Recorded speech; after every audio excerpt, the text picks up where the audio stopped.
9. Yun oh. Tingnan mo yun. Oh. Ang taas. Whew. Grabe.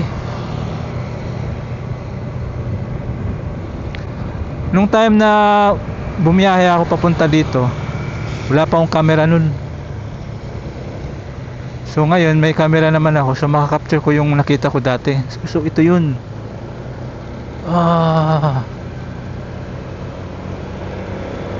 Ang taas. Taas oh.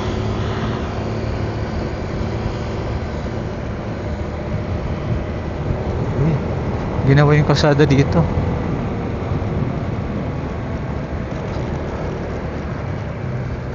Uy, ang lalim mo. Eh. Nakakalula. Parang sa Baguio.